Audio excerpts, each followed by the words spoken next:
My heart is in.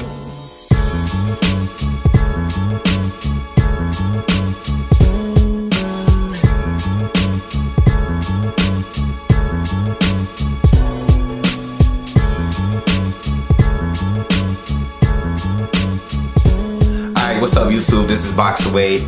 Yo, I've been so clumsy with these videos lately, man. I actually recorded this video a couple days ago, okay? Found out that this wasn't a unification match. Alright, so I had to scrap that video because I had spoke on how it was a unification match. I was just assuming that it was a unification match because why else would they fight each other at this point? They're both champions at 140. You know, I just assumed it was. It wasn't. So I found out I had to scrap the video. Did another video this morning. And then, you know, while trying to transfer the videos over, to edit them and everything, I deleted it by accident trying to save space. And, you know, I've just been mad clumsy with these videos. But anyway, yeah, let's talk about the fight, man. This fight is a great matchup, but what's the point if it's not a unification match? You know, what's the point at this point? You know, Danny should at least be fighting at 147 already. He said that he's gonna move up to 147, so I don't even understand why, you know, listen, he clearly can't make 140 no more, all right? I think even in his last fight against Rod Salka, they fought at 143. You know, they're fighting 3 pounds over the weight limit, which is 140, okay? Garcia holds the WBC title, the WBA title, and he's the Lineal champ at Junior Welterweight division. Lamont Peterson is the IBF champ at 140, okay? So the fight should happen. It's a great matchup, but you know, Peterson is well experienced. He's been one of the top guys at 140 for years now, and so is Danny Garcia now. You know, Danny Garcia had a lot of momentum a couple years ago. He beat Eric Morales twice, knocking him out in the second fight. Knocked out Amir Khan, beat Zab Judah in Brooklyn, beat Matisse on the Floyd Mayweather Canelo card. So he had a lot of momentum leading up to 2014. And then I don't know what happened. They picked Mauricio Herrera, which was a step backwards, but still a very good opponent. And I actually did a prediction video on that and actually told, and I actually said that Herrera was going to be a tough fight for Danny. You know, I didn't think it was a great matchup for a stay busy fight, but you know, I thought Danny lost the fight. You know, I thought he lost the fight, and after that he fights Rod Salka, a guy that he should have never been in the ring with. Rod Salka is not even ranked, and you know, then we wanted the Peterson fight, but the Peterson fight, Peterson was fighting on the same card against Edgar Santana, a guy that he shouldn't have even been facing.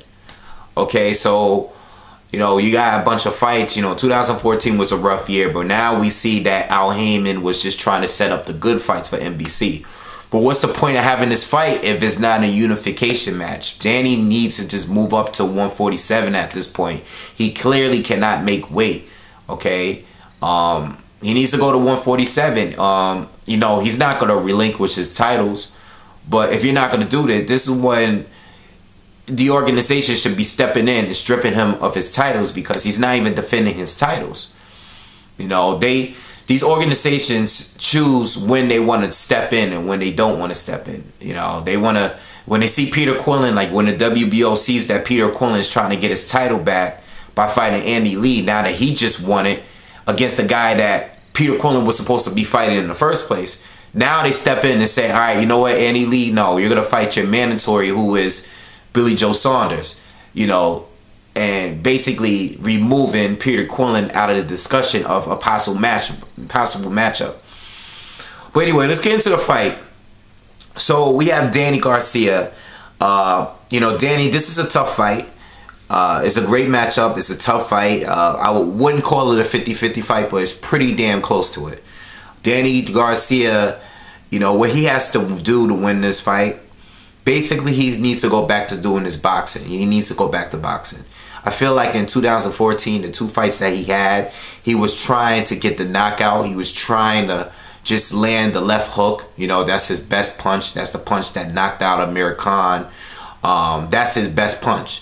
okay, he didn't box against Mauricio Herrera. Okay, he was just trying to land one shot. He wasn't making good use of his jab. He wasn't throwing many combinations like he did against Matisse and Zab. You know, he needs to set up his offense with the jab. He has a good jab. He has good hand speed. You know, he has good lateral movement. He needs to go back to being Danny Swift Garcia. You know, instead of Danny trying to get a knockout Garcia. He needs to stop doing that. Okay, because now he's fighting a really good boxer here. Okay, he needs to get back to his fundamentals and his strategy and stuff like that. So Danny's just gonna have to box, okay, and use his jab. You know, go up top, go to the body with the jab as well. He's a good body puncher. He's best when he's mid-range, long range at boxing. Okay, he's a decent inside fighter, but not really. You know, he's good when he's on the move. You know, using his lateral movement, using his combination, using his body punches and his jab from the outside. Okay, the left hook, let it come, but set up the offense with the jab. He needs to go back to doing that.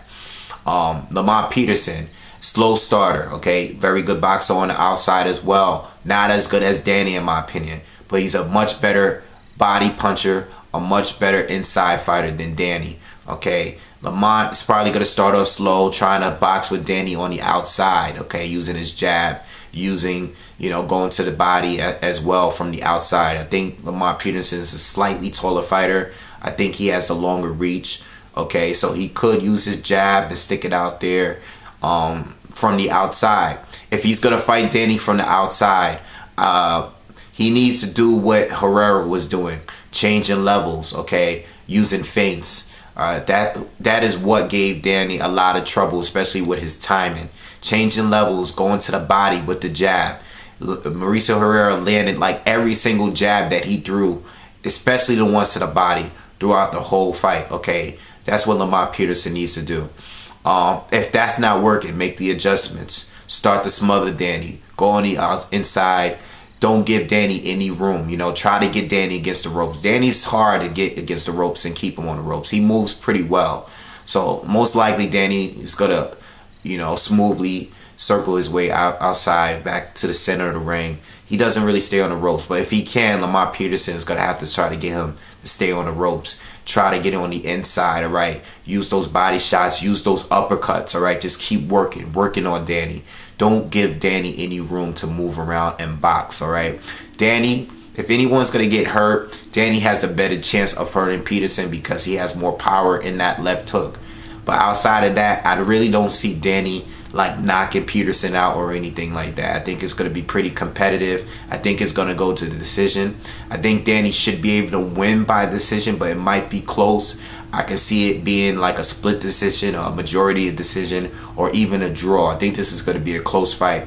I think Danny's going to win the first half of the fight, most of the rounds in the first half. I think Peterson's going to make adjustments, start going to the body, start closing the distance between the two on the second half, like he did against De'Ari Chan, Edgar Santana. I believe he either did it to Amir Khan when he fought him back then, all right? I think he's going to need to close the distance at some point because I think Danny is just a little quicker, a little bit better on the outside, all right? So anyway, I see Danny winning by decision, but it's a close fight. Anyone could win this fight. But I got Danny winning by decision, maybe even split decision, like majority decision, whatever. But I think it's going to be close, but I see Danny winning this one. Too bad it's not a title shot, but these are the two best guys at 140 right now as far as resume at 140. These are the two best guys. They're two champions. And, you know, hopefully whoever wins, you know, it really doesn't matter because neither one of the fighters losing it. They're losing the title anyway. You know, neither one of them are losing title. So anyway, subscribe to the channel and be on the lookout. I got more videos on the way. All right, peace.